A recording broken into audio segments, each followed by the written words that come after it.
Hey guys, I'm going to shift gears again. Going to be looking at a real science kit this week with a 1/48 scale Jupiter C model from a company called Glencoe Models. Till I acquired this kit, I had never heard of this company and had never even seen anything from them. So let's open it up and take a look. Now, you will forgive me as a decent number of the parts have started falling off sprues. Fortunately, given the age of the kit, which based on the copyright information of 1990, is old and the parts weren't super well laid out. So a lot of them have popped off. So I'll try my best to go through this.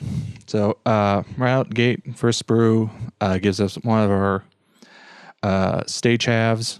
I believe this is the first stage, as well as a stage separator for the upper stage, as well as some of the stands component parts, as well as the upper stage rocket nozzle. Continuing on, we have our lower connector point for the fins, as well as another stage part. One of the part of the fins here, and the rocket mounting stand. We'll get into that a little later. The base for the stand, again, like I said, parts had started coming off sprues before when I got the kit. Other half for the rocket halves, as well as some of the detailing parts. One thing this kit also does come with is a little lapel pin, which is a nice little inclusion. Doesn't add too much, but it's nice to have. Continuing on, we've got our control vanes, rocket plug, some various odd and end detailing parts, the strut stands for the base, and another halve.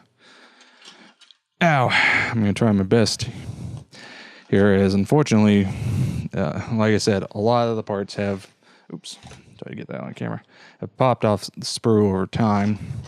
So most of this is a lot of the same, as well as some of the detailing parts and the Explorer 1 satellite.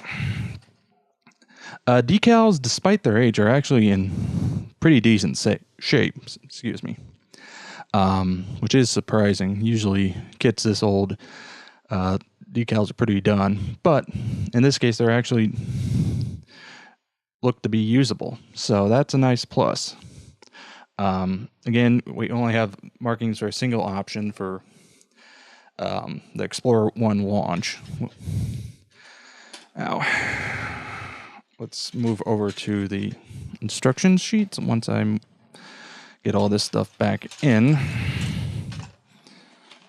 So a little bit of history from it. Now, instructions on this kit are not that great. They could have be a little better, as there are a couple areas, particularly in here, where things get a little confusing. As one problem this kit does have is that the part numberings are really hard to find on the parts. As like most modern kits, you'd see a little stub stand sticking out that has the actual part number on it. These do not. They're printed on a lot of the parts innards, and obviously, as with this case, majority of the parts have since popped off the sprue, so it's going to be even more difficult. Something to be aware of if you do happen to find this kit. Overall, once you get through building up the stand, the rocket itself is pretty straightforward. There's not a whole lot to do. You're basically just putting halves together and then finally doing the last little bits of detailing. Again, only single option for markings, as you know, this is an interesting kit. Now, end of the day, we don't have a whole lot of options for early space kits. Now, as unfortunately, there's really